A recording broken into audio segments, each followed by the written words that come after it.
ముందుగా మన తండ్రిని దేవునికి మనందరి తరపున కృతజ్ఞతాస్తుతులు చెల్లిస్తున్నానండి. హాజరైనటువంటి నా తోటి సహోదరులకు సోదరులందరికీ నా వందనాలు చెల్లిస్తున్నానండి.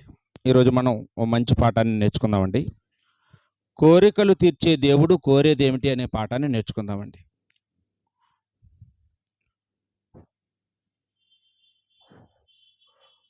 కోరికలు తీర్చు దేవుడు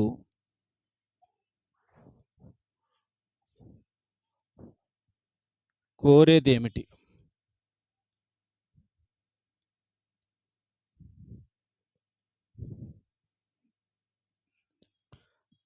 చాక్ పీస్ లేవమ్మా? ఇంకా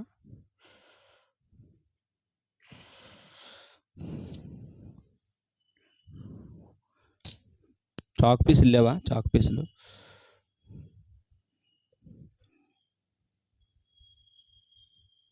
ఎప్పుడు ఇక్కడ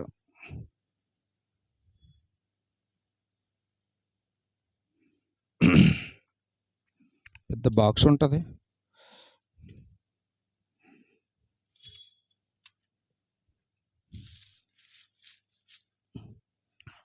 ఈసారి వచ్చేటప్పుడు పరిచయం చేసేవాళ్ళు ఇక్కడ చాక్ పీస్ పెట్టేసి అప్పుడు వెళ్ళండి. కోరికలు అంటే ఏంటమ్మా? కోరికలు అంటే బైబిల్లో రకరకాలైన పర్యాయ పదాలు చూస్తామండి. కోరికలు అంటే ఇచ్చలు అని, ఇచ్చ అనే పదం వాడబడింది కోరికకు. ఆశ, ఆశ అనే పదం వాడబడింది. కోరికల్ని అభీష్టము అన్నాడండి. అభీష్టము,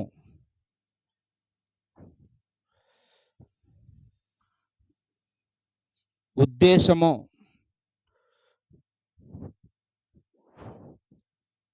ఉద్దేశము అన్నాడు. తృష్ణ, ఇలాగా అనేక పర్యాయ పదాలు కోరికలు అనే మాటకి మనం చూసుకోగలమండి. బైబిల్లో చాలా వచనాలు ఈ పేర్లతో పిలువబడడం మనం చూస్తూ ఉన్నాం. ఈ భూమి మీద ఉన్న ప్రతి మనిషికి కూడా కోరికలు ఉంటాయా ఉండవా? అందరికీ ఉంటాయండి. కోరికలు లేని వాళ్ళు ఎవరైనా ఉంటారమ్మా? ఎవరు ఉండరు.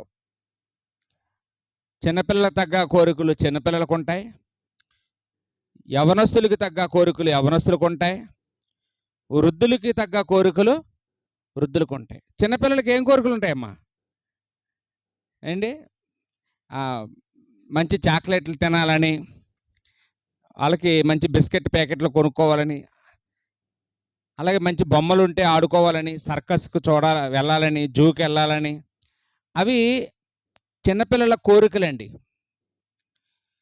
ఇక యవనస్తుల కోరికలు ఎలా ఉంటాయంటే బాగా చదువుకొని మంచి ర్యాంక్ తెచ్చుకోవాలని, స్టేట్ ఫస్ట్ రావాలని, మంచి జాబ్ కొట్టాలని, ఏమండి ఈ లోకం గుర్తించే స్థాయికి ఎదగాలని, మంచి అందమైన వ్యక్తిని పెళ్లి చేసుకోవాలని, అది ఇంకా మంచి మంచి బైక్ కొనుక్కోవాలని, లేకపోతే మంచి కారు కొనుక్కోవాలని, ఇవి యవనస్తుల యొక్క పెద్దవాళ్ళ యొక్క కోరికలుగా మనం చూస్తూ ఉంటాం. ఇక వృద్ధులకి కూడా కోరికలు ఉంటాయా? వృద్ధులకి కోరికలు ఉంటాయి. ముసలోళ్ళకి ఏం కోరికలు ఉంటాయండి? మనవరాలు పెళ్లి చూసి చచ్చిపోవాలని, ఏమండి మా వారసుడు పుడితే చూసి చనిపోవాలని, ఇలాంటివి ముసలోళ్ళ కోరికలండి. దీన్ని బట్టి అందరికీ కోరికలు ఉంటాయండి. అందరికీ కోరికలు ఉంటాయి. పాపులమైన మనమే మన పిల్లలు ఏదైనా మనల్ని కోరుకున్నప్పుడు నాకు పలానా కావాలని చిన్నపిల్లలు చూడండి, వాళ్ళు స్కూల్ నుంచి రాగానే మమ్మీ రేపే లాస్ట్ డేటు, స్కూల్ ఫీజు కట్టేయాలంట, రేపు ఉదయం కల్లా 10,000 సెట్ చేసుకో అంటారు అండి. వాళ్ళు చెప్పేసి మర్చిపోతారు, ఆడుకుంటారు, చక్కగా నిద్రపోతారు ప్రశాంతంగా. మనం మాత్రం వాళ్ళు చెప్పిన క్షణం నుంచి కూడా వాళ్ళ కోరిక ఎలా తీర్చాలా, ఈ ఎలాగ వాళ్ళని ఆనందపరచాలా అని దానికోసమే ఆలోచిస్తూ అండి ప్రయత్నం చేస్తూనే ఉంటామండి. పాపులమైన మనమే మన పిల్లల కోరికలు తీర్చాలని దానికోసం రకరకాలుగా ప్రయత్నాలు చేస్తాం. చివరికి ఎలాగైనా ఆ కోరికను వాళ్ళకి తీర్చి వాళ్ళని సాటిస్ఫాక్షన్ చేయాలని చూస్తుంటాం. పాపులమైన మనమే మన పిల్లల విషయంలో అంత జాగ్రత్త కలిగి ఉన్నప్పుడు దేవుడికి తన పిల్లలకి కోరికలు తీర్చాలని ఉండదామా? ఉంటదా? ఉండదా? ఉంటది. వాస్తవానికి దేవుడు ఒక మానవుడి కోరికే కాదండి. ఈ భూమి మీద పుట్టిన ప్రతి జీవరాశి యొక్క కోరికలు కూడా ఎవరు తీరుస్తున్నారు? దేవుడే తీరుస్తున్నాడు. ఏంటి జీవరాశులకి కోరికలు ఉంటాయా అంటే ఉంటాయని బైబిల్ చెప్తుంది. చూడండి 145 కీర్తన గ్రంథం 145 15, 16 వచనాలు చూద్దామండి. 145 కీర్తన 15, 16 వచనాల్లో సర్వజీవుల కన్నులు నీ వైపు చూచుచున్నవి, తగిన కాలమందు నీవు వారికి ఆహారం ఇచ్చెదవు, నీవు గుప్పిలి విప్పి ప్రతి జీవి కోరికను తృప్తిపరుచుచున్నావు. ప్రతి జీవి కూడా దేవుడి వైపు చూస్తూ ఉంటుందంట. ప్రతి జీవి యొక్క కోరికలను దేవుడే తన గుప్పిలి విప్పి తీరుస్తున్నాడు. అంటే ఈ భూమి మీద ఎన్ని జీవరాశులు ఉన్నాయో అన్ని జీవరాశులకి కూడా సహజ కోరికలు ఉంటాయి. సహజ కోరికల్లో మొదటిది ఏంటండి? ఆకలి దప్పిక. ఈ ఆకలి దప్పిక అనే కోరిక మనిషికే కాదు, ప్రతి జీవరాశికి, ప్రతి జంతువుకి, ప్రతి పురుగుకి, ప్రతి పక్షికి, ప్రతి మృగానికి కూడా ఈ కోరికను దేవుడు పెట్టాడు. అదేవిధంగా ఆ కోరికను కూడా దేవుడు తీరుస్తూ వస్తున్నాడు అనే సంగతిని ఇక్కడ మనం చూస్తూ ఉన్నామండి. వాస్తవానికి ఈ కోరికను పెట్టిన దేవుడే ఈ కోరికను ఎలా తీర్చుకోవాలో కూడా చెప్తా ఉన్నాడండి. ఎలా తీర్చుకోవాలండి? ఆకలి దప్పికలు అనే కోరికను ఎలా తీర్చుకోవాలి? కష్టపడి పనిచేసి మనం భోజనం చేయాలి. అది దైవ నియమం అండి. మత్తయి సువార్త 10:10 యేసుక్రీస్తు వారు ఒక మాట అంటారండి, పనివాడు ఆహారానికి పాత్రుడు అని. అంటే ఆ మాటకు అర్థం ఏంటి? ఏ పని చేయకుండా భోజనం చేయకూడదు అని. పని చేయని వాడికి భోజనం చేసే అధికారం లేదు, హక్కు లేదు. ప్రతి ఒక్కరూ ఏదో ఒక పని చేయాలి. వాళ్ళ అవకాశాన్ని బట్టి, వాళ్ళకున్న పరిస్థితిని బట్టి ఏదో ఒక పని చేసే భోజనం చేయాలి తప్ప సోమరుగా ఉంటూ ఎవరికి కూడా భోజనం చేసే అధికారం లేదని దేవుడు ఇక్కడ మనకి శాసిస్తున్నట్టుగా కనపడుతూ ఉందండి. అదేవిధంగా అపోస్తలుడైన పౌలు గారు కూడా దెస్సలోనికీయులకు రాసిన 2వ పత్రిక 3వ అధ్యాయం 10వ వచనంలో ఏమన్నారండి? పని చేయని వాడు భోజనం చేయడానికి వీల్లేదు అని ఆయన ఆజ్ఞాపించాడట సంఘాన్ని. అంటే సంఘానికి సువార్థికుడికి ఉన్న మధ్య ఉన్న అనుబంధం అండి అది. ఈరోజు మనం కానీ ఎవరికైనా అలాగ ఆజ్ఞాపిస్తే ఏమంటారండి? నువ్వేమైనా మాకు పెడుతున్నావా? నిన్నేమైనా మేము అడుక్కున్నావా? నువ్వెవరో మమ్మల్ని ఆజ్ఞాపించడానికి కానీ గొడవకు వస్తారు. కానీ ఆ రోజు పౌలు గారు ఆ మాట చెప్తే వాళ్ళందరూ కట్టుబడ్డారండి. అమ్మో, మన సువార్థికుడు చెప్పారు, మనందరం పని చేసే భోజనం చేద్దాం, పని చేయకుండా మనం ఉండొద్దు అని భయపడి ఆ మాటలు గైకొన్నారండి ఆదిమ సంఘం.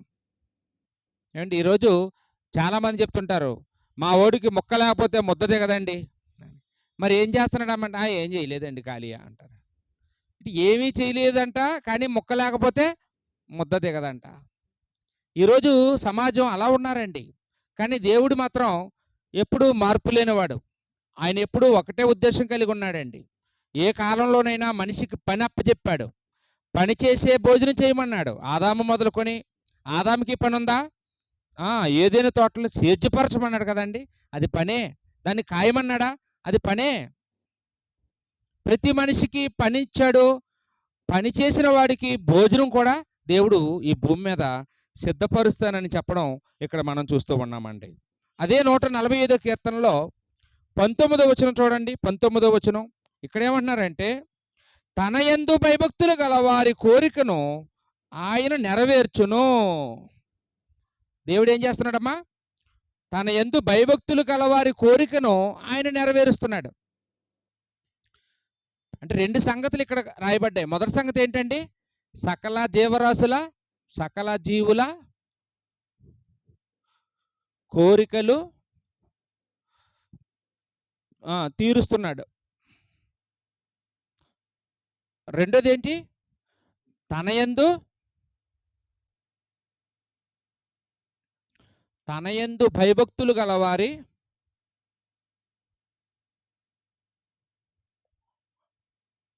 గలవారి కోరికలను దేవుడు తీరుస్తున్నాడు అని మనం అక్కడ కూడా చూస్తూ ఉన్నామండి. సామెతల గ్రంథంలో 11:23 భయభక్తులు గలవారి కోరికల గురించి మాట్లాడుతూ ఉన్నాడు. సామెతల గ్రంథం 11:23 అండి. అంటే భయభక్తులు కలిగిన వాడు ఎలాంటి కోరికలు కోరుతాడు? లోక సంబంధులు ఎలాంటి కోరికలు కోరుతారు? భక్తిపరులు ఎలాంటి కోరికలు కోరుతాడు? ఇద్దరికి తేడా ఉంటుందండి. సామెతలు 11:23 నీతిమంతుని కోరిక ఉత్తమమైనది, భక్తిహీనుని కోరిక అహంకారమైనది. నీతిమంతుడి కోరికలు ఎలాంటివి అండి? ఉత్తమంగా ఉంటాయంట. చక్కని కోరికలు కోరుతాడు.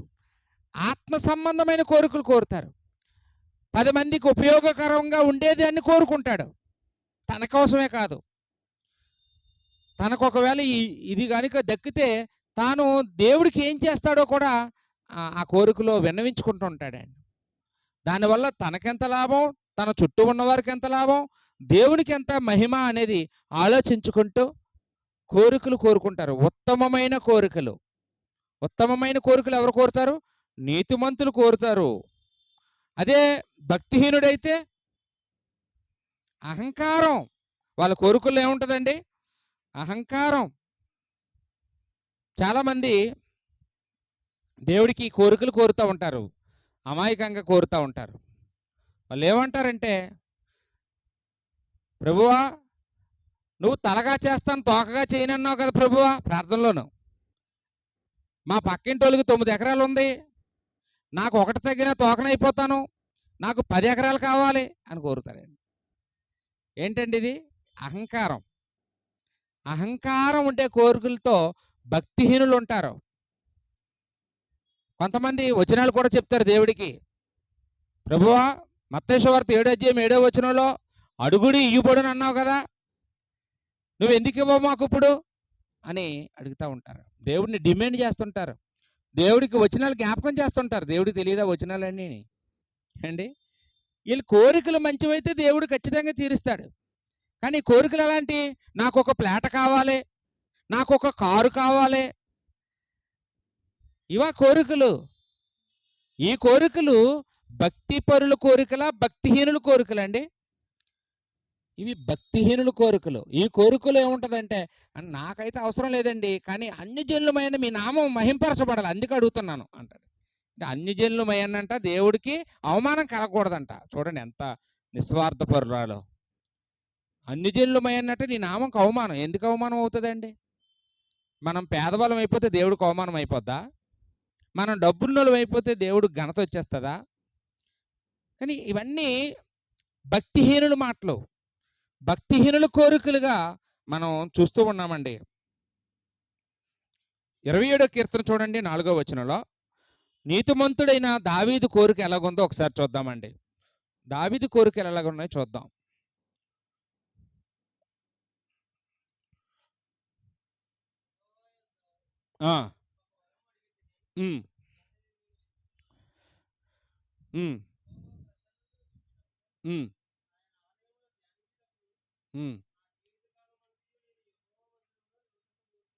దావీదు గారి కోరిక చూడండి. అయ్యా నేను ఒక వరం అడుగుతున్నానండి మిమ్మల్ని, ఎలాగైనా నా వరాన్ని మీరు అనుగ్రహించాలి. నా వరం ఏంటంటే, నా కోరిక ఏంటంటే నా జీవితకాలం అంతా నీ మందిరంలో నివసించాలి. మీరేం చేస్తారో నాకు తెలియదు. నీ మందిరానికి నేను దూరం అవ్వకూడదు. నేను చచ్చిపోయే వరకు నీ మందిరానికి వెళ్ళాలి. నాకు ఈ కోరిక తీర్చాలి. అదండి దావీదు గారి కోరిక. ఏమండి ఇది? భక్తిపరుడు కోరిక, భక్తిహీనుడు కోరిక ఏమండి? భక్తిహీనుడు ఎలా ప్రార్థన చేస్తాడో తెలుసా? తండ్రి నీకు అన్నీ తెలుసు కదా, ఈరోజు నా పరిస్థితి ఏంటి నీకు తెలుసు కదా, చుట్టాలు పిలిచారు నీకు తెలుసు కదా, ఫంక్షను నీకు తెలుసు కదా ఏండి, మరి ఈ రోజుకి ఎలాగోలాగా నువ్వు అడ్జస్ట్ అయిపోవాలి. ఇదండి భక్తిహీనుల ప్రార్థన. భక్తిపరుడు ఎలా ప్రార్థన చేస్తాడండి? తండ్రి నువ్వేం చేస్తావో నాకు తెలీదు, నా జీవితకాలం అంతా నీ మందిరంలోకి నేను వెళ్ళాలి. ఒక్క ఒక్క వారం కూడా నేను చచ్చిపోయే లోపల మిస్ అవ్వకూడదు. నువ్వేం చేస్తావో నాకు తెలియదు, నాకు ఈ వరం ఇయ్యి, నాకేమొద్దు, వెండొద్దు, బంగారం వద్దు, ఆస్తిపాస్తులు వద్దు, పేరు ప్రఖ్యాతులు వద్దు, నాకు ఏమి వద్దు, నీ మందిరంలో నివసించే అవకాశం ఇయ్యి అని దావీదు కోరుతున్నాడండి. దేవుడు ఎంత పొంగిపోతాడండి ఎవరైనా అలా మాట్లాడితే. ఈరోజు ఒకవేళ మనం ఎప్పుడైనా అలా ప్రార్థన చేసామండి, జీవితకాలం అంతా పక్కన పెట్టండి, కనీసం ఒక టార్గెట్ పెట్టుకొని ఈ సంవత్సరం 12 నెలల్లో ఈ 52 ఆదివారాలు నేను ఆదివారం ఆరాధన మిస్ అవ్వకుండా, తండ్రి నాకు నువ్వేం చేస్తావో తెలీదు, వరవి అని అడుగుతామండి కనీసం. అంటే ఒక్క సంవత్సరానికే మనం టార్గెట్ పెట్టుకొని అడగలేదండి. ఇప్పటికొచ్చి ఎవరైనా అడిగిన వాళ్ళు ఉన్నారండి? చెయ్యొద్దండి. అలా దేవుడిని అడిగామండి, దేవుడి దగ్గర మేము ప్రామిస్ చేసుకున్నాం అని అన్నోళ్ళు ఉన్నారండి? మనం ఎందుకు చేస్తామండి అలాంటి ప్రామిసులు? మనం భక్తిపరులం అయితే చేస్తాం. దావీదు భక్తిపరుడు గనుక దేవుడిని అడుక్కుంటున్నాడు, నాకు ఈ వరం ఇయ్యి తండ్రి, ఎలాగైనా ఇవ్వాలి, నువ్వు ఎలాగైనా బాబు తగ్గించేస్తున్నావు ఎందుకు, ఎలాగైనా వరం ఇయ్యి అన్నాడండి. ఏది తగ్గిపోయింది.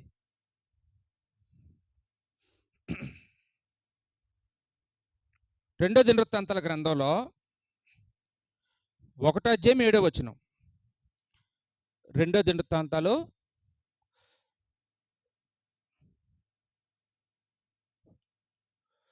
1వ అధ్యాయం 7వ వచనంలో దావీదు కుమారుడైన సొలొమోను గురించి మాట్లాడుతున్నాడండి. సొలొమోనుకైతే ఈసారి దేవుడే పరీక్షిస్తున్నాడండి.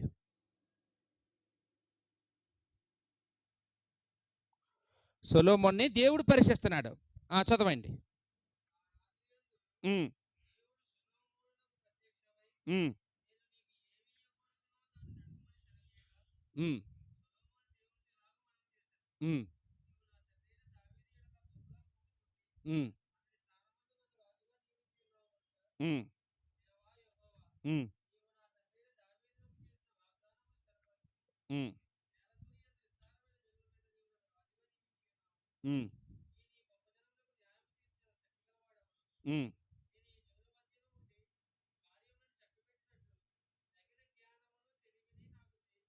చూసారండి సొలొమోను గారు కోరిక.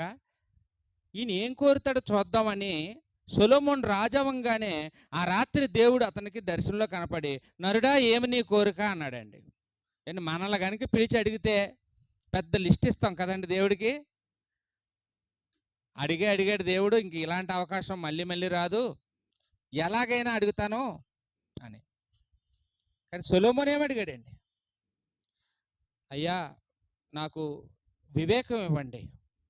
ఈ వివేకం కూడా ఎందుకంటే నా కోసం కాదు, ఇదిగో మా నాన్నగారు రాజుగా ఉన్నారు, ఇప్పుడు నన్ను ఆ సింహాసనం మీద కూర్చోబెట్టారు, ఈ ప్రజలందరిని లెక్క పెట్టడానికి కూడా జనం సరిపోదు, అంత జనం ఉన్నారు, ఇంత లెక్కింప సఖ్యము కానీ ఈ జనానికి తీర్పు తీర్చవలసిన బాధ్యత నా మీద పడింది. నేనా వయసులో చిన్నవాడిని, నాకు ఆ అనుభవం లేదు, నేను వీళ్ళు ఎలాగా తీర్పులు చెప్తాను, వీళ్ళకి మంచి చెడ్డలు ఎలా చెప్పగలను? అవన్నీ చెప్పాలంటే నాకు జ్ఞానం కావాలి, నాకు వివేకం కావాలి, ఆ తెలివిని నాకు దయచేయండి అని అన్నాడట. దేవుడు ఎంత పొంగిపోయాడు తెలుసా అండి. అప్పుడు నువ్వు ధనాన్ని కోరుకోలేదు, వెండిని కోరుకోలేదు, బంగారాన్ని కోరుకోలేదు, కాబట్టి నువ్వు జ్ఞానాన్ని అడిగావు, కాబట్టి నీకు ఈ జ్ఞానంతో పాటు ఇవన్నీ ఇస్తున్నాను అన్నాడండి. ఏంటండి? బుద్ధిని, జ్ఞానమును, సర్వ సంపదల్ని కూడా సొలొమోనుకి దాసోహం చేశాడండి దేవుడు. అందుకనే సొలొమోనుకి పూర్వం కానీ సొలొమోను తర్వాత కానీ జ్ఞానంలో కానీ ధనంలో కానీ అతని వంటి వాడు ఇంకొకడు లేడండి. అలా వన్ అండ్ ఓన్లీ మ్యాన్గా అతన్ని దేవుడు నిలబెట్టినట్టుగా మనం చూస్తూ ఉన్నామండి. అంటే ఇక్కడ భక్తిపరుల కోరికలు, నీతిమంతుల కోరికలు ఎలా ఉంటాయో, భక్తిహీనుడి కోరికలు ఎలా ఉంటాయో ఒకసారి ఆలోచించేయండి. ఒకసారి ఇలాగే ఒక ఆయన చిన్నప్పుడు మా టీచర్ గారు చెప్పిన కథ గుర్తొస్తుందంట. ఓ భక్తుడంట దేవుడికి తపస్సు చేశాడంట. అప్పుడు దేవుడు ప్రత్యక్షమయ్యాడంట. ప్రత్యక్షమై నరుడా ఏమి నీ కోరిక అనగానే ఈయనకి బాగా డబ్బు పిచ్చంట. అన్నాడంట, నేను పట్టిందల్లా బంగారం అయిపోవాలండి, ఏం చేస్తారో నాకు తెలియదు అన్నాడంట. సరే ఇస్తాను, నన్ను తీసుకో, నువ్వు ఏది పట్టుకుంటే అదే బంగారం అన్నాడంట. ఇంటికి రాగానే భార్యని పట్టుకున్నాడంట. ఫస్ట్ భార్య బంగారం ముద్దయిపోయింది. తర్వాత పిల్లలు డాడీ అనుకొని వస్తే పిల్లలు పట్టుకున్నాడంట, పిల్లలు బంగారం అయిపోయారు. ఆకలేస్తుంది, అన్నం తిందామని అన్నం పట్టుకుంటే అన్నం బంగారం అయిపోతుంది. మంచినీళ్ళు తాగుదామంటే మంచినీళ్ళు బంగారం అయిపోతున్నాయి. అర్థమైంది, నేను ఒక చుక్క నీళ్ళు తాగడానికి లేదు, కొంచెం ఒక మెతుకు అన్నం తినడానికి లేదు, ఏది పట్టుకుంటే అదే బంగారం అయిపోతుంది. భార్యను కోల్పోయాను, పిల్లలు కోల్పోయాను, ఆహారాన్ని కోల్పోయాను, నీటిని కోల్పోయాను. నాకు ఎందుకు అసలు ఇది ఈ కోరిక ఎందుకు అడిగాను? నాకు ఈ కోరిక వద్దని మళ్ళీ వెళ్ళాడంట తపస్సు చేయడానికి.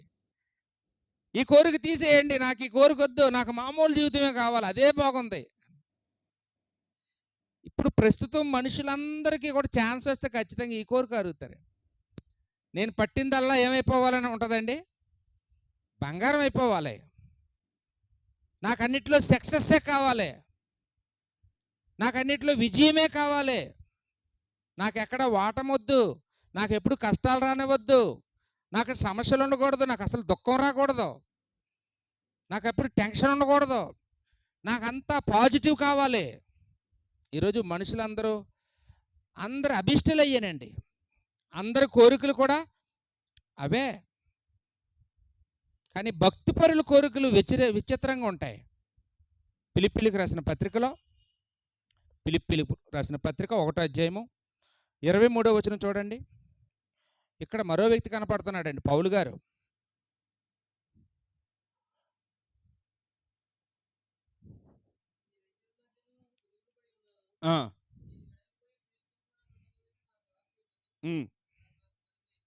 ఈ రెండిటి మధ్యన ఇరుకును పడి ఉన్నాను. ఏ రెండిటి మధ్యన? పైన అంటాడు, బ్రతికితే క్రీస్తు, చావైతే లాభం. అంటే చావు బ్రతుకు అనే రెండిటి మధ్యన నలిగిపోతున్నాడు అండి. కొద్ది రోజులు బ్రతికితే బాగుంటుందా, త్వరగా చనిపోతే బాగుంటుందా, ఏం చేస్తే బాగుంటుంది? దేవుడిని ఏం అడుగుదాం? కొంచెం బతికించమని అడుగుదామా, లేదు చంపేమని అడుగుదామా అన్నట నలిగిపోతున్నాడంట అండి. అప్పుడు లాస్ట్కి ఒక తీర్మానానికి వచ్చేసాడండి. ఏమన్నాడండి? నేను ఏ నిర్ణయం తీసుకున్నానంటే అంటున్నాడు. ఇప్పుడు ఏమన్నాడండి? నేను వెడలిపోయి క్రీస్తుతో కూడా ఉండాలని ఆశగా ఉంది, అది నాకు మరీ మేలు. పౌలు గారికి భూమి మీద బతకాలని లేదండి. చాలు, బ్రతికిన కాడ చాలు, దేవుని సేవ బాగానే చేస్తాను, నేను ఇప్పుడు చనిపోతే నేను క్రీస్తు దగ్గరికి వెళ్ళిపోతాను, అది నాకు ఇంకా మేలు కదా. ఇక్కడ ఉంటే రోజు ప్రార్థన చేయాలి దేవుడికి, అక్కడికి వెళ్ళిపోతే ఇంక దేవుడితోనే ఉండొచ్చు, నా ముందునే ఉంటారు. ఇంకా దేవుడితో ఉండడం కంటే గొప్ప భాగ్యం ఏముంది? ఇక్కడ ఉంటే దేవుడికి దూరం, అక్కడికి వెళ్తే సమీపంగా ఉంటాను, కాబట్టి నేను చనిపోవడమే మంచిది అన్నాడు. నేను మీలో ఎవరైనా ఎప్పుడైనా చనిపోతే మంచిది అనుకున్నారా? కోపం వచ్చినప్పుడు అనుకుంటుంటారు, ఏమండి నేను బతకను, నేను చచ్చిపోతాను అంటారు. అప్పుడప్పుడు నేను చస్తే నీకు బుద్ధి వస్తుంది. కోపాల్లో అంటాం తప్ప ఎప్పుడైనా మనస్ఫూర్తిగా అంటామండి? ఒకళ్ళు ఎవరైనా అలాంటి మాటలు అన్నారనుకో ఏమంటారండి? ఏటమ్మా ఆదివారం పూట చచ్చిపోతాను అంటావు ఏంటి?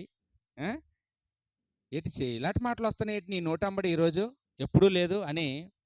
ఎవరైనా చావు అనే మాట అంటేనే అది కీడులాగా, ఏమండి అదేదో తప్పు మాటలాగా వాళ్ళ నోరు మూయించేస్తుంటారు కదా. కానీ పౌలు గారు నోట ఏ మాటలు వస్తున్నాయమ్మా? నేను వెడలిపోయి క్రీస్తుతో కూడా ఉండాలని నాకు ఆశగా ఉంది, నా కోరికది అని ఇక్కడ చెప్పడం మనం చూస్తూ ఉన్నామండి. మత్తయి సువార్త 20వ అధ్యాయం 20వ వచనంలో ఇక్కడ సలోమి అనే ఒక ఆమె ఉంది. ఆమె జబదయికి భార్య. మరి ఎందుకో కానీ పరిశుద్ధాత్ముడు ఇక్కడ ఎలా రాశాడంటే జబదయి కుమారుల తల్లి అన్నాడండి.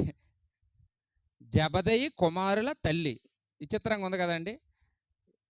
సలోమి లేకపోతే సలోమి పిల్లలంటే బాగుండును, లేదా ఇంటికి యజమాని భర్తలా ఉన్నాడు, ఆయన పేరు రాశాడు, కుమారుల పేర్లు రాయలేదు, తల్లి పేరు రాయలేదు. కానీ వాస్తవానికి ఆమె పేరు ఏంటండి? మరో చోట యేసుక్రీస్తుని చనిపోయిన తర్వాత చూడడానికి వెళ్ళిన వారిలో ఈమె పేరు ఉంటుంది. ఈ పేరేంటి? సలోమి. బహుశా ఏం జరిగిందో తెలీదు, ఒకరోజు యేసుప్రభు దగ్గరికి వచ్చి ఒక వరం అడుగుతుందండి. ఆ వరం ఏంటో చూడండి, మత్తయి సువార్త 20:20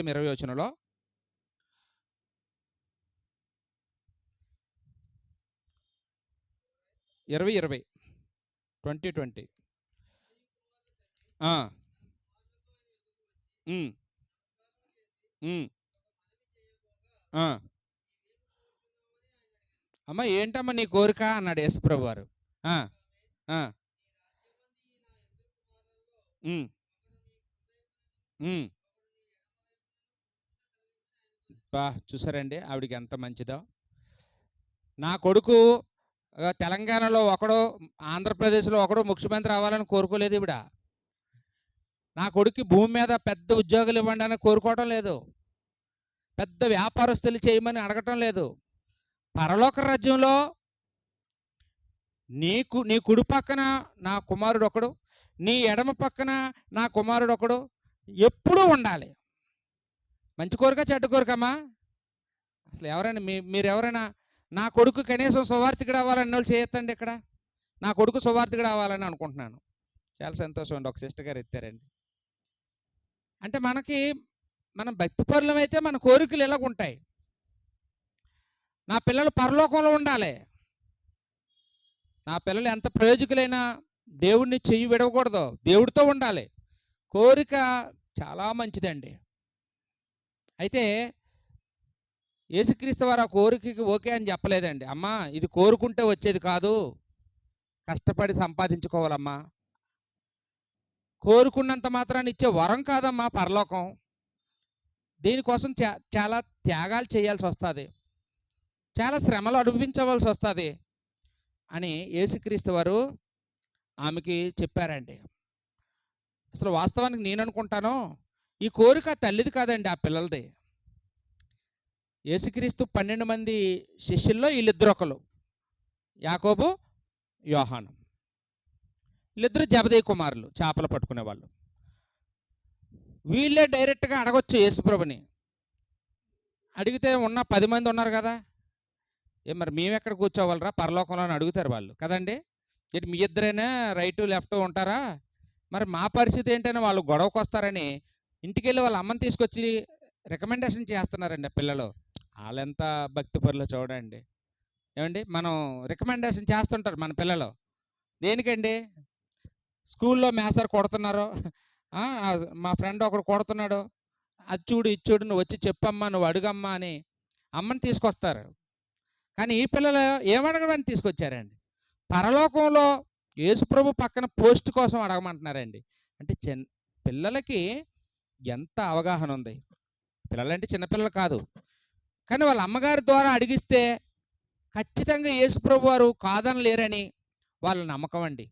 పెద్దవాళ్ళకి విలువ, పెద్దలకి ఏమిస్తున్నారండి? గౌరవం. వీళ్ళు పెద్దోళ్ళే, కానీ వాళ్ళ అమ్మగారి మాటకి ఇంకా విలువ ఉంటుంది కదా. అదండి వాళ్ళ యొక్క ఆలోచన, లోతుగా ఆలోచిస్తే. అప్పుడు యేసుక్రీస్తు వారు ఏమన్నారండి? నేను త్రాగు గిన్నెలోనిది మీరు తాగగలరా అని అడిగారండి. వాళ్ళిద్దరు పిల్లల వైపు చూశారు. ఇంకా అమ్మతో మాట్లాడటం లేదు యేసుప్రభు. ఇది అర్థమైపోయింది ఆయనకి, ఈ కోరిక వీళ్ళ అమ్మది కాదు, ఈ పిల్లలది. కాబట్టి ఈ పిల్లలతోనే నేను తేల్చుకోవాలనుకున్నారు. హలో, అప్పుడు వాళ్ళతో ఏమన్నారండి? నేను త్రాగు గిన్నెలోనిది మీరు త్రాగగలరా అంటే వాళ్ళు అనుకున్నారు, ఓ ద్రాక్షరసమే కావాలు, తాగేద్దాం, ఆయన తాగిన తర్వాత ఆయన గిన్నెలో తాగేద్దాం అనుకున్నాను. ఊకొట్టేశారండి ఇద్దరును. తాగుతామండి అన్నారు. తాగేస్తామండి.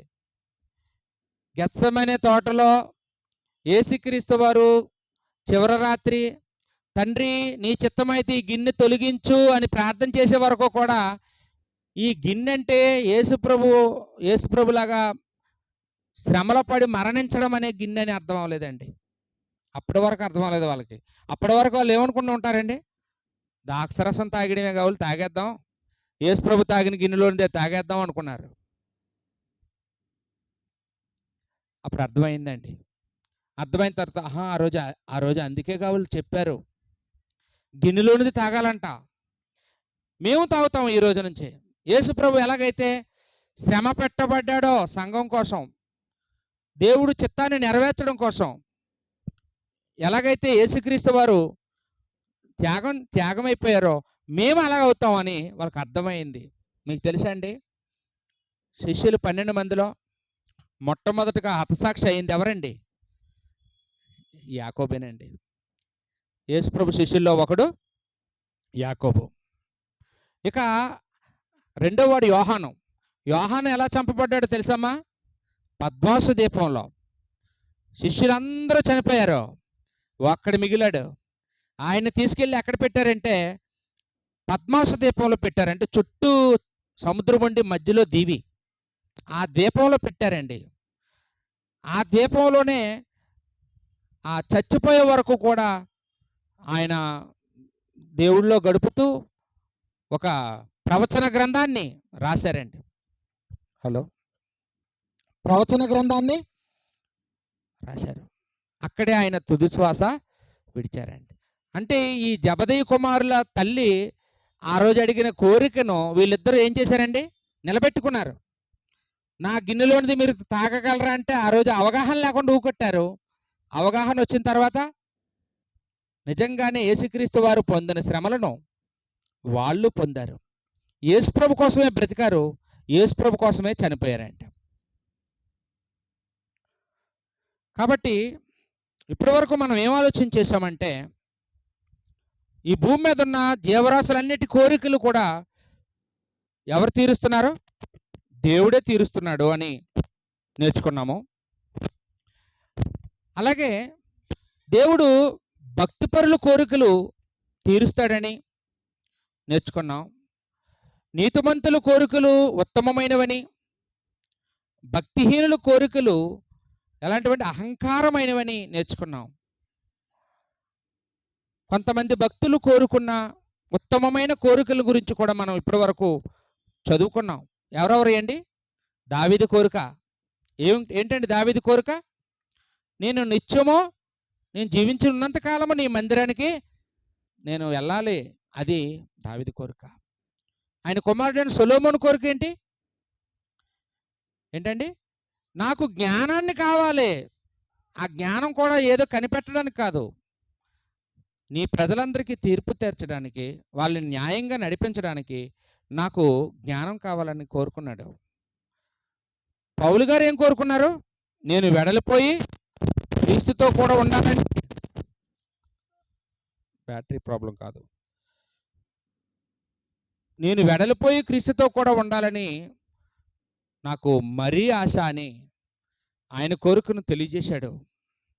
ఎంత బేగా చనిపోతే ఎంత బేగా యేసుప్రభు దగ్గరికి వెళ్ళిపోతానని ఎప్పుడు రెడీగా ఉన్నాడండి పౌలు గారు. ఇక జబదయి కుమారుల తల్లి కోరిక కూడా చాలా మంచిది, చాలా మంచి కోరిక. ఆమె కూడా కోరుకుందండి. అంటే దేవుడు తన పిల్లల కోరికలు తీరుస్తాడు. మనమే మన పిల్లల కోరికలు తీర్చే వరకు నిద్రపోం. అప్పసప్ప చేసైనా వాళ్ళు ఏడ్చారంటే వెంటనే వాళ్ళకు అడిగింది కొనిచ్చేస్తుంటాం. దేవుడు కూడా మన కోరికలు మంచివైతే ఖచ్చితంగా మన కోరికలు దేవుడు కూడా తీరుస్తాడు. అదేవిధంగా మనం మన పిల్లల ద్వారా మన కోరికలు తీర్చుకోవాలని ఆశపడుతుంటాం. నా పిల్లలు ఎప్పుడు పెద్దోళ్ళు అవుతారు, నా కోరిక ఎప్పుడు తీరుస్తారు అని చాలామంది తల్లిదండ్రులు పిల్లలు ప్రయోజకులైన తర్వాత వాళ్ళు కష్టార్జితం తినాలని కోరిక కొందరికి ఉంటుంది. వాళ్ళు ప్రయోజకులైతే వాళ్ళు మా అప్పులు తీరుస్తారనే కోరిక కొందరికి ఉంటుంది. మేము పోగొట్టుకున్న అన్నీ మా పిల్లలు ప్రయోజకులయ్యాక మళ్ళీ అవి సంపాదించుకోవాలనే కోరిక కొంతమందికి ఉంటుంది. మొత్తానికి ఎక్కువ మంది తల్లిదండ్రులు ఏం కోరుతారంటే నా పిల్లల ద్వారా నా కోరికలు తీర్చుకోవాలి, నా పిల్లలు ప్రయోజకులు అవ్వాలి, నా సమస్యలన్నీ పరిష్కారం అవ్వాలి అని. ఆ పిల్లలు ఎప్పుడు ఉద్యోగం వస్తుందా, ఎప్పుడు వాళ్ళు స్థిరపడతారా, ఎప్పుడు మా సమస్యలు తీసేస్తారా అని చాలామంది తల్లిదండ్రులు పిల్లల వైపు వాళ్ళ ఎదుగుదల వైపు ఎదురు చూస్తుంటారు. మంచిదేనండి. పాపులమైన మనమే మన పిల్లలు మన కోరికలు తీర్చాలని కోరుకున్నప్పుడు ఏమండి, పరిశుద్ధుడైన దేవుడు ఆయన పిల్లలు ఆయన కోరికలు తీర్చాలని కోరుకోడా? నా పాయింట్ అర్థమైందండి? దేవుడి కూడా ఆయన కోరికలు మనం తీర్చాలని ఆయన ఎదురు చూస్తున్నాడు. అది ధర్మం.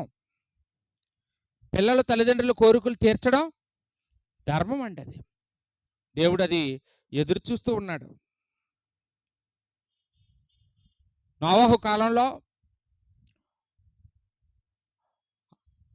ఆదికాండం 6వ అధ్యాయంలో 5వ వచనంలో చూసినప్పుడు, నోవహు కాలంలో ప్రజలను చూసినప్పుడు దేవుడు స్పందన చూడండి. దేవుడు నోవహు కాలం నాటి ప్రజలు చూసి ఆయన సంతాపపడ్డాడంటండి. ఆదికాండము 6వ అధ్యాయం.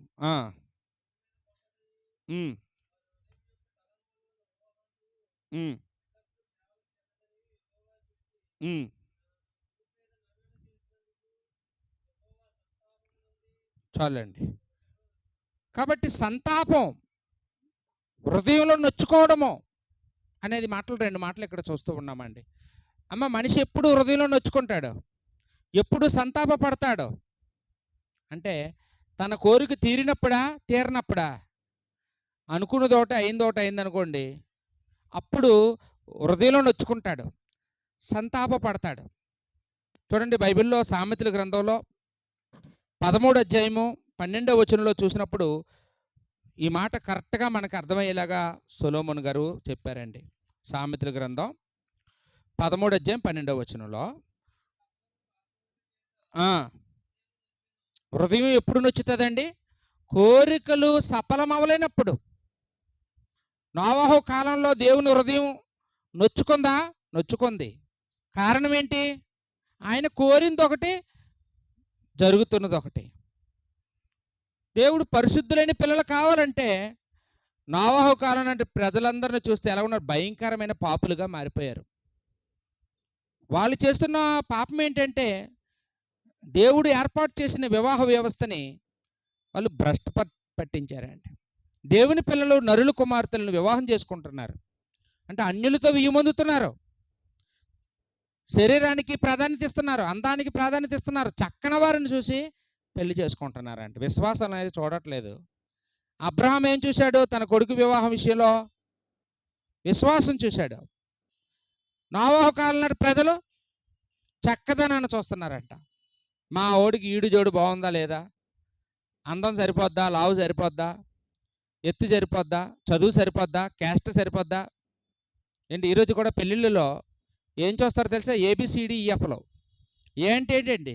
ఏజ్ సరిపోతుందా లేదా. బి అంటే బ్యూటీ అంటే అందం.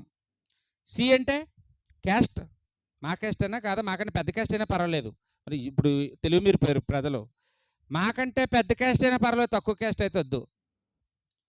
డి అంటే డౌరీ, బాగా కట్నం. ఈ అంటే ఎడ్యుకేషను, మా అబ్బాయి కంటే అమ్మాయి బాగా ఎక్కువ చదివినా పర్వాలేదు, తక్కువ చదవకూడదు. ఎఫ్ అంటే ఫ్యామిలీ, పెద్ద ఫ్యామిలీ. అది కావాలంటే అండి ఈరోజు మనుషులకి. దేవుడికి ఏం కలిగిందమ్మా? హృదయంలో నొచ్చుకున్నాడంట, సంతాపపడ్డాడంట. దేవుని కోరిక తీరలేదు అని ఇక్కడ మనం అర్థం చేసుకుంటూ ఉన్నామండి. పోనీ ఈరోజు ఏమైనా తీరుతుందా అండి? ఈరోజు అన్యజనులు ఎలాగో అలాగే ఉన్నారు. క్రైస్తవులైన వాళ్ళు ఎవరైనా కానీ దేవుడి కోరిక తీరుస్తున్నారా? పిల్లల వివాహం వ్యవస్థ దగ్గరికి వచ్చేటప్పటికి పిల్లలు వాళ్ళిష్టం అంటున్నారండి. తల్లిదండ్రులు వాళ్ళిష్టం. వాళ్ళిష్టం ఏంటండి? మన ఇష్టం. కానీ మనం ఎప్పటి నుంచి చెప్పాలండి మన ఇష్టాలన్నీ? లేదు, దేవుడి ఇష్టాలు పిల్లలకి ఎప్పటి నుంచి చెప్పాలి? చిన్నప్పటి నుంచి చెప్పాలండి. దేవుడికి అన్యులు వివాహం చేసుకోవడం నచ్చదు, అంతకంటే వివాహం చేసుకోవడం మానే. చేసుకుంటే విశ్వాసనిచ్చే నువ్వు పెళ్లి చేసుకోవాలి. నువ్వేం చేస్తావో తెలీదు. అసలు వివాహం గురించి నువ్వు ఆలోచించుకో. నీకు కరెక్ట్గా ఇదిగో ఈ వయసు వచ్చేటప్పటికి నీ చదువు పూర్తవుతుంది, నీ పెళ్లి కోసం నేను ఆలోచిస్తాను, ఆ బాధ్యత అంతా నాది. అంటే మనం మన పిల్లలతో అలాంటి మాటలు ఆడలేములేండి. కానీ మనకి ఛాన్స్ దొరికినప్పుడు మాట్లాడాలండి. ఇప్పుడు ఎవరైనా మన ఇంటికి వచ్చిన చుట్టాల వాళ్ళు, ఏ అమ్మాయి అమ్మాయికి ఏం దగ్గర సంబంధం ఉందేటి అని అంటారు కదా. అప్పుడు పనిలో పని అమ్మాయి కూడా ఆలకించేలాగా అన్నీ చెప్పేయాలి. ఏంటండి, నేను మా అమ్మాయికి విశ్వాసనిచ్చి చేస్తానండి, మన క్యాస్ట్ వాళ్ళట్టు కాదు. మంచి సండే స్కూల్లో పెరిగిన పిల్లల్ని ఇచ్చి పెళ్లి చేస్తానండి. ప్రతి ఆదివారం చర్చికి వెళ్ళే వాళ్ళు చేస్తానండి. మోకాళ్ళ ప్రార్థన మీద ఉన్న వాళ్ళని ఇచ్చి పెళ్లి చేస్తానండి. నా పిల్లకి అప్పుడే చేయనండి, ఆమె డాక్టర్ అయిన తర్వాతే చేస్తానండి. ఏదో చెప్పాలి, మన టార్గెట్ ఏదో ఉంటుంది కదా, అది వాళ్ళ చెవిలో పడేయాలి. అప్పటి వరకు ఇంక వీళ్ళు మాట్లాడరు అనమాట. ఎందుకంటే మా అమ్మ ఫిక్స్గా ఉంది, మా నాన్న ఫిక్స్ అయిపోయాడు, ఇంక నేను అయితే డాక్టర్ అయితే కానీ చేయదు అని దాని ఊసుకెళ్ళడు అనమాట. అంటే మనమేం చెప్పమండి, మన కోరికలు బయట పెట్టం. మన పిల్లలేమో తీరా ఇంత పెళ్ళిడికి వచ్చిన తర్వాత వాడేదో నిర్ణయం తీసుకుంటే అప్పుడేమో లబోదిబో ఏడుస్తుంటాం. అయ్యో నా గొంతు కోసేశాడు, నా ఆశలన్నీ నెట్టేట్లో పొంచేశాడు, నాకు ద్రోహం చేశాడు అని. తల్లిదండ్రులకి కోరికలు ఉండాలి, ఆ కోరికలు పిల్లలు తీర్చాలి. ఆ పిల్లలు తీర్చేటట్లుగా పునాది వేయాలి. మనం పునాది వేయాలండి. దేవుడు ఎప్పుడు ఆ పునాది వేసుకున్నాడు, కానీ నరులు ఎప్పుడూ ఆ పునాదిని కూల్చేస్తూనే ఉన్నారండి. వివాహ వ్యవస్థ విషయంలో ఎవరు దేవుడి మాట వినటం లేదు. ఎవరు చూడండి ఏమండి, మంచి విశ్వాసులు, సువార్త సేవ చేస్తున్న సేవకులు పిల్లలు కూడా ఏమండి వివాహ వ్యవస్థని గౌరవించడం లేని కాలం అయిపోయిందండి ఇప్పుడు.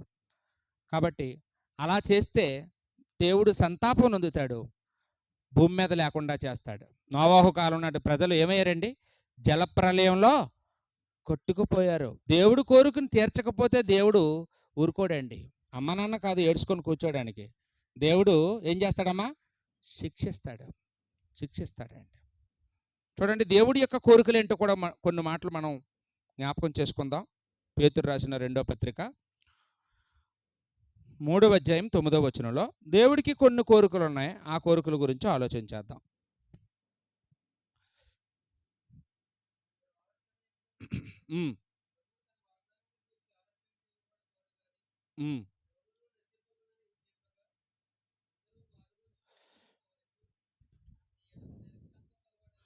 పేతురు గారు దేవుని యొక్క కోరికను మనకి తెలియజేస్తూ ఉన్నాడు.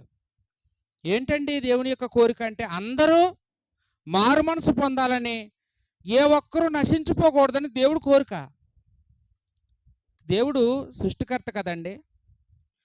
మనం మనం మన కన్నబిడ్డల్లో ఎంతమంది చచ్చిపోవాలని కోరుకుంటాం? అందరూ బాగుండాలి, అందరూ క్షేమంగా ఉండాలి, అందరూ వర్ధిల్లాలి, అందరూ హ్యాపీగా ఉండాలి, అందరూ సెటిల్ అవ్వాలి, అది మన కోరిక. దేవుడు కూడా ఈ భూమి మీద పుట్టిన ప్రతి మనిషి కూడా ఆయన పిల్లలే కదండి, ఆయన మూలంగా కలిగిన వాళ్ళే కదా, ఇంకో సృష్టికర్త ఉన్నాడా? కాబట్టి దేవుడు ఈ లోకాన్ని ఎంతో ప్రేమిస్తూ ఉన్నాడు, అందరూ మారు మనసు పొందాలని దేవుడు కోరుతూ ఉన్నాడండి. ఈరోజు అమ్మయ్య మేము అందరం మారు మనసు పొందిన వాళ్ళమేనండి, ఇక్కడికి వచ్చాం కదండి, మేము బాప్తిసం పొందుకున్నామండి, కాబట్టి మేము మారిపోయామండి అనుకుంటాం మనం. ఏమండి, మనం మారిపోయామో లేదో మన ఇంట్లో వాళ్ళు అడిగితే చెప్తారండి. ఏమమ్మా మీ ఆయన మారిపోయాడా అని అంటే ఏమంటుందండి, ఎక్కడ మారాడు, అలాగే మాటలు చెప్తాడు, మారలేదు అంటది మా ఆవిడ.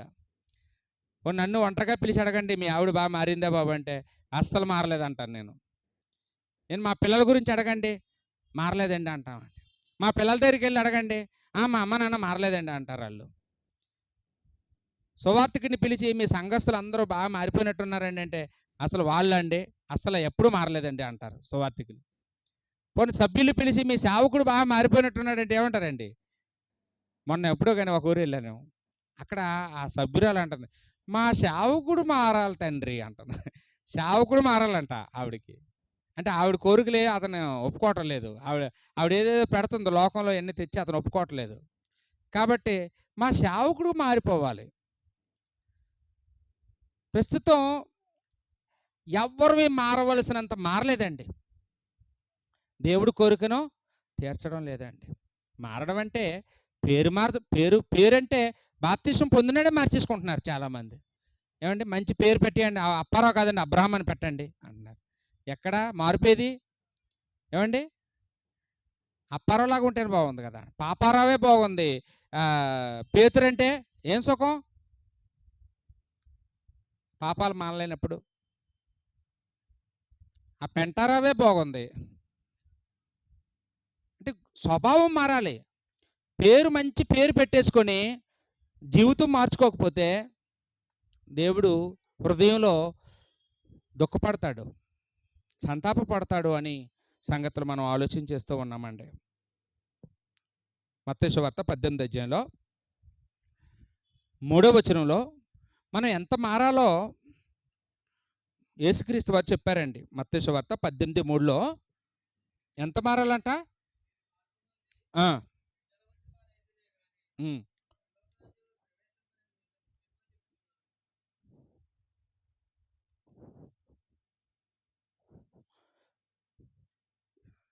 యేసుక్రీస్తు వాళ్ళు మనం ఎంత మారాలంటున్నారంటే, మీరు చిన్న బిడ్డల్లాగా అయిపోవాలి, అంత మారాలి. మారడం అంటే ఏంటండి? పేరు మార్చుకోవడం కాదు. మీ స్వభావం, మీ పెద్దవాళ్ళ స్వభావం చిన్నపిల్లల స్వభావం అయిపోవాలి. పెద్దవాళ్ళ స్వభావంకి చిన్నపిల్లల స్వభావానికి తేడా ఉంటుందండి. బస్సులో ముందు సీట్లో ఒక ఆవిడ మంచి మంచి హారం వేసుకుందండి. వెనక సీట్లో ఓ తండ్రి చిన్న బాబుని ఎత్తుకొని ప్రయాణం చేస్తున్నాడు. ఈ బాబు ఏమో ఆ హారాన్ని చూసి జిగజిగలాడుతుంటే చిన్నపిల్లలు గట్టి పట్టుకుంటారు కదండి, ఆ మెడలో ఉన్న దండను పట్టుకున్నాడు, గట్టిగా పట్టుకొని లాగుతున్నాడు. ఆవిడ చూసింది, వెనక్కి తిరిగి చూసి ఏం చేసిందండి? రారా బుజ్జి, రారా నాన్న అని చెప్పి, ఇది కావాలా, నీకు ఇస్తానులే, మీ ఇంట్లో లేవా అని తీసుకొని ఎత్తుకొని ముద్దులాడి కాసేపు ఆడుకొని మళ్ళీ వాళ్ళ డాడీకో మమ్మీకో ఇచ్చేసింది. అదే మనం పట్టుకొని లాగామనుకోండి, అదే చైను వెనక సీట్లో ఉండి ముందు సీట్లో ఉన్న ఆవిడ మెడలో పట్టుకొని లాగామనుకో, ఏం చేస్తుందండి? మొత్తం ఒక విమానం మొత్తం మోసేస్తుంది బీప్ అంతాను కదండి. తేడా ఏంటండి? ఇద్దరికి తేడా ఏంటి? ఇది చిన్నపిల్లడు, ఇది కావాలి, ఇది దొంగోడు కాదు, వీడికి ఏం తెలీదు. ఇది దేవుళ్ళు లాంటి వాళ్ళు చిన్నపిల్లలు, వీళ్ళు తప్పు చేయరు, వీళ్ళకి కక్షలు వీళ్ళకి ఏమేమి ఉండవు, వాళ్ళకి తెలియక పట్టుకున్నాడు అని వదిలేసిందండి. అర్థమైందండి? అంటే ఇప్పుడు మనం దేవుడి దృష్టికి ఎలా ఉండాలండి? చిన్నపిల్లల వంటి వారిగా ఉండాలి. అంటే కక్షలు ఉండకూడదు, దురాశలు ఉండకూడదు, మనకు స్వార్థం ఉండకూడదు, కోపం ఉండకూడదు, పగలు ఉండకూడదు. చిన్నపిల్లల్లో మారిపోవాలండి. ఒకవేళ ఎక్కడైనా మనం ఏదైనా తప్పు చేసినా ఆ దేవుడు ఏమనుకున్నాడు? తెలియక చేశాడు, చిన్నపిల్లాడు, వీడికి అంతే, వీడికి ఇంకా ఇంకా అంత జ్ఞానం లేదు, లోక జ్ఞానం లేదు, అందుకే మోసపోయాడని దేవుడు కూడా మనం చేసిన పొరపాట్లు చూసి ఆ విషయంలో దేవుడు అలా అర్థం చేసుకునేటట్లుగా మనం మారాలి. అంత అంత యథార్థంగా ఉండాలండి. దేవుడు మనల్ని ఎలా పుట్టించాడో, పుట్టించినప్పుడు తన పోలుకులో తన స్వరూపంలో పుట్టించాడు కదండి, దేవుని పోలుకులో. అంత యథార్థంగా ఉండాలండి మనిషి. ఈరోజు ఏదో బాప్తిసం పొందుకున్నామంటే పొందుకున్నాం, చర్చికి వెళ్తున్నామంటే వెళ్తున్నాం, ప్రభురాత్రి భోజనం తీసుకుంటున్నాం అంటే ఏం మారావు? లోకంలో ఉన్న అత్త ఎలాగుందో క్రీస్తు సంఘం అత్త అలాగే ఉంది, లోకంలో ఉన్న కోడలు ఎలాగుందో క్రీస్తు సంఘం కోడలు అలాగే ఉందండి, లోకంలో ఉన్న గయ్యాల భార్య ఎలాగుందో క్రీస్తు సంఘంలో కూడా గయ్యాల భార్య ఉంది, లోకంలో హింసించే భర్త ఎలాగున్నాడో క్రీస్తు సంఘంలో హింసించే భర్తే ఉన్నాడండి. అక్కడ అబద్ధాలే, ఇక్కడ అబద్ధాలే, అక్కడ మోసాలే, ఇక్కడ మోసాలే, అక్కడ వ్యసనాలే, ఇక్కడ వ్యసనాలే. ఏం మారామండి? ఏం మారామండి? ఒకసారి ఎవరికి వాళ్ళు ఆలోచన చేయండి. అందుకనే దేవుడు అంటున్నాడు, అందరూ అంతటా మారు మనసు పొందాలి. అందరూ మారు మనసు పొందాలి. అది దేవుని యొక్క కోరిక. ఏంటో దేవుని యొక్క కోరికలు ఎప్పుడు తీరవండి. నోవహు కాలంలో తీరలేదు, ఇప్పటికీ తీరటం లేదు. ఇక రెండోదిగా 1 తిమోతి పత్రిక 2వ అధ్యాయము 4వ వచనం. 1 తిమోతి 2వ అధ్యాయం 4వ వచనంలో సత్యమును గూర్చిన అనుభవ జ్ఞానము కలిగి ఉండాలని ఆయన హెచ్చించుచున్నాడు అని రాయబడింది.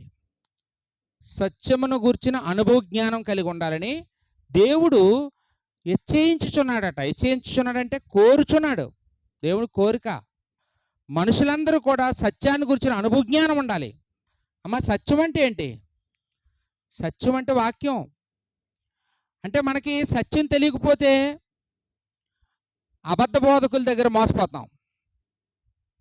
వాళ్ళు ఏదో చూపిస్తారు, నువ్వు అది చెయ్యి అంటారు.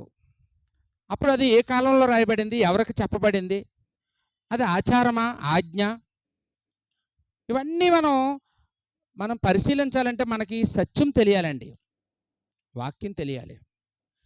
ఇక అనుభవ జ్ఞానం కూడా ఉండాలంటండి. అనుభవ జ్ఞానం అంటే ఏంటి? ఇప్పుడు చూడండి, ఒక చిన్న కుర్రోడు వచ్చి భార్యాభర్తల గురించి లెక్చర్ ఇచ్చాడు అనుకోండి, అప్పుడు మనం ఏమంటామండి? ముందు నీకు అసలు పెళ్ళయిందా? నీకు భార్య గురించి ఏం తెలుసురా?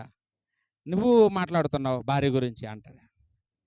అంటే అనుభవం ఉన్నవాడు చెప్తే అది హృదయానికి హత్తుకున్నట్టు ఉంటుంది.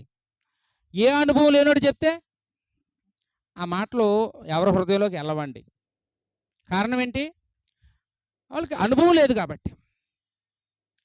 కాబట్టి ఈరోజు క్రైస్తవులైన వాళ్ళందరూ కూడా ఎలా ఉండాలంటే, మనకి సత్యమును గూర్చిన అనుభవ జ్ఞానం కలిగి ఉండాలి. అది దేవుడు కోరుతున్నాడండి. సత్యము తెలియాలి, అనుభవ జ్ఞానం ఉండాలి. ప్రతి విషయంలోనూ కూడా మనం ఎవరినైనా ఓదార్చాలంటే మనకి ముందు అనుభవం ఉండాలి. ఓ శ్రమలో ఉన్నవారి దగ్గరికి వెళ్ళి మనం ఓదార్చాలంటే మనకు ఎప్పుడైనా శ్రమలు పడి సహించిన అనుభవం మనకు ఉండాలి.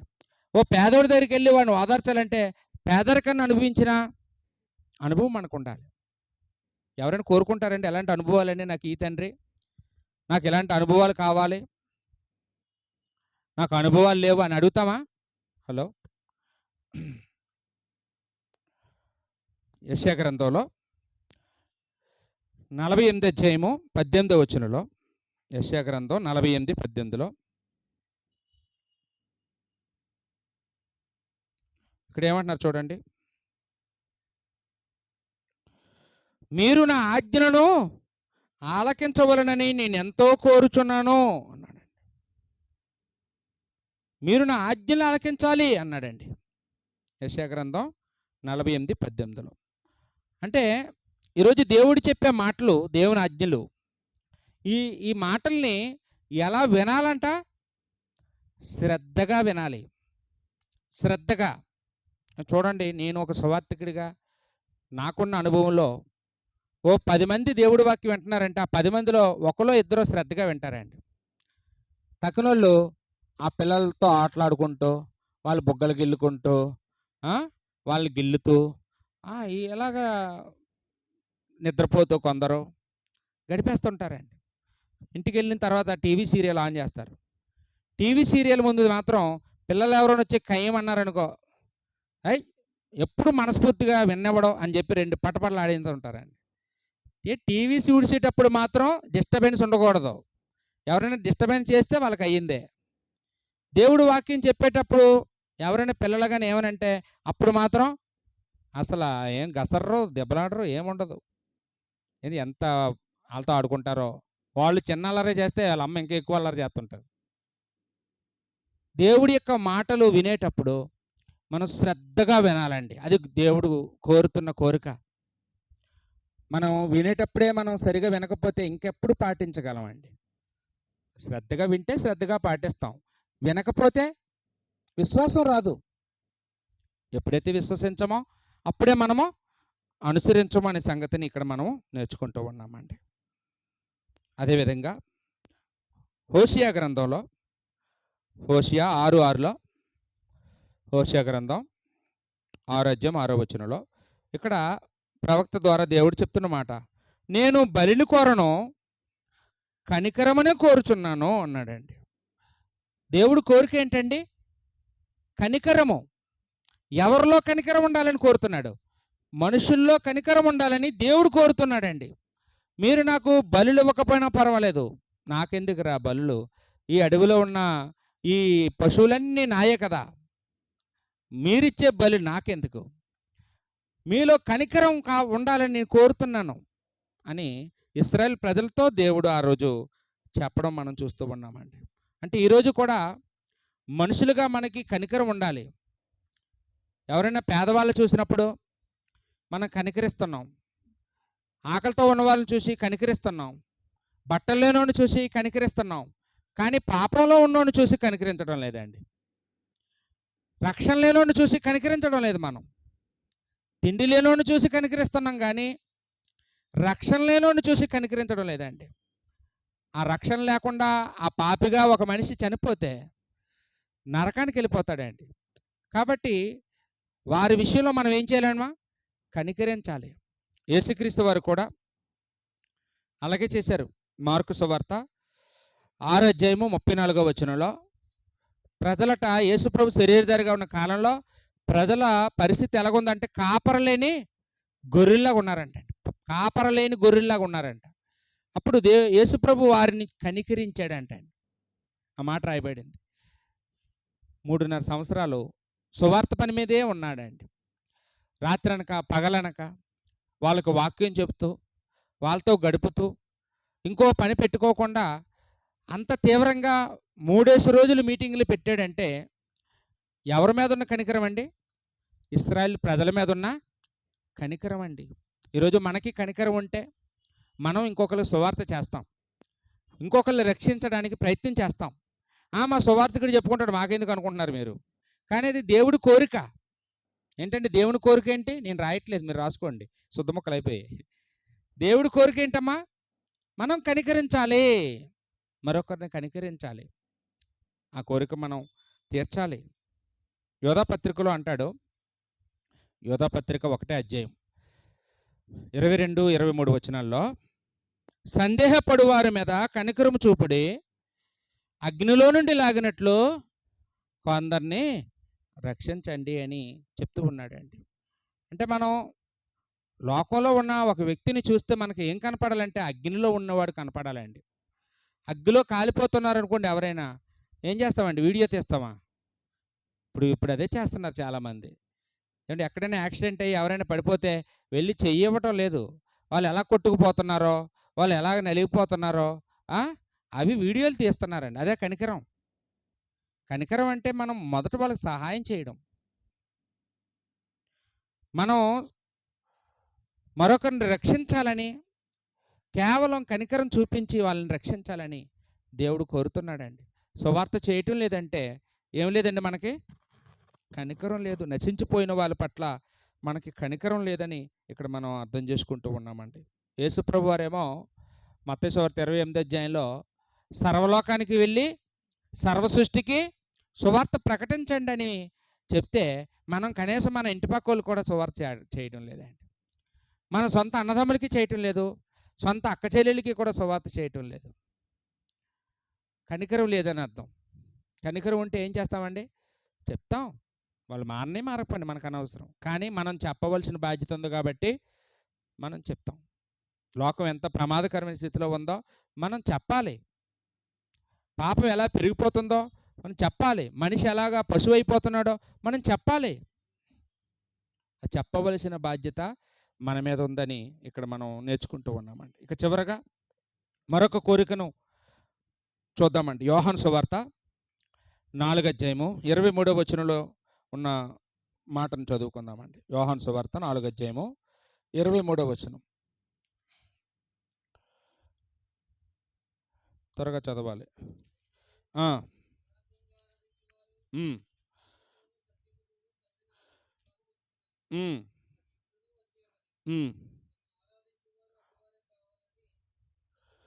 ఇక్కడ తండ్రి కోరిక ఒకటి కనపడుతుంది. ఏంటి తండ్రి కోరిక అంటే ఆత్మతోనూ సత్యముతోనూ ఆరాధించే వాళ్ళు కావాలని తండ్రి కోరిక. తండ్రి కోరిక ఎక్కువ తీరుతుందా? సాతాను గారి కోరిక ఎక్కువ తీరుతుందా? సాతాను కోరికే. చూడండి, కొన్ని చర్చిల్లో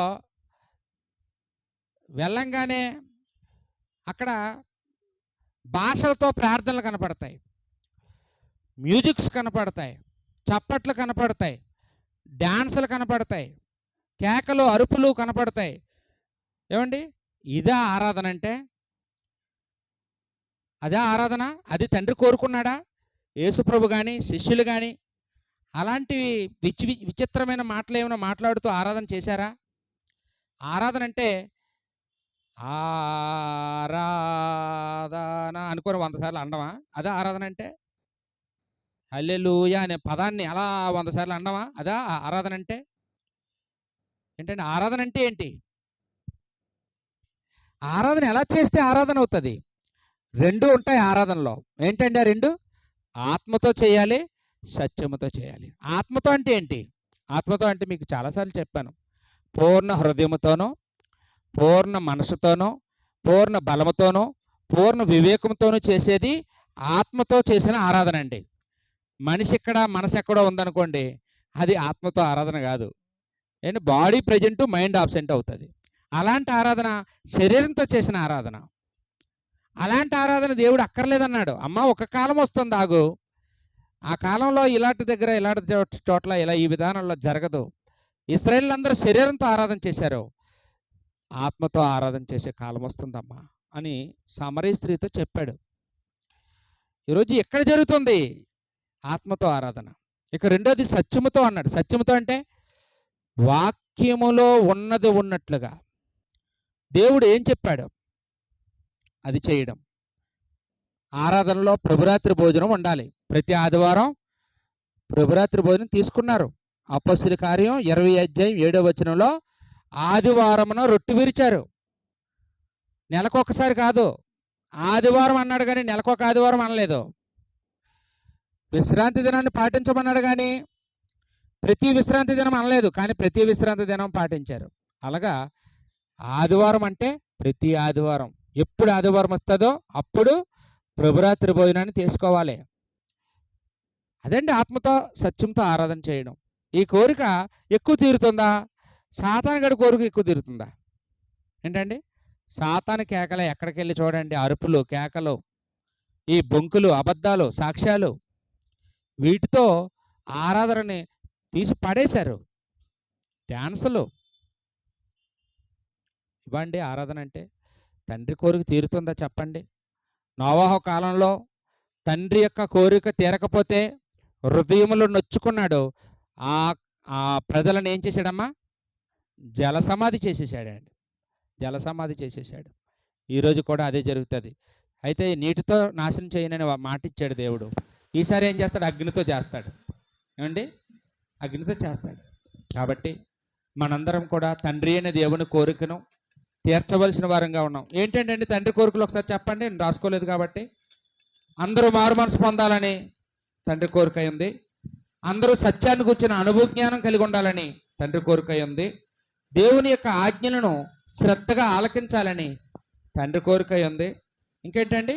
కనికరము, మనం కనికరించాలని, మనం మరో వ్యక్తి పట్ల కనికరం చూపించాలని అది కూడా తండ్రి కోరిక ఉంది. ఇక చివరి కోరిక ఏంటండి? ఆత్మతోనో సత్యముతోనో ఆయన్ని ఆరాధించాలని తండ్రి యొక్క కోరిక ఉంది. కాబట్టి మనం అలాగా ఉండడానికి ప్రయత్నించేద్దాం. సమయం అయింది కనుక ఓపికగా వాక్యం మీ అందరికీ నా వందనాలు చెల్లించుకుంటూ ముగిస్తాను.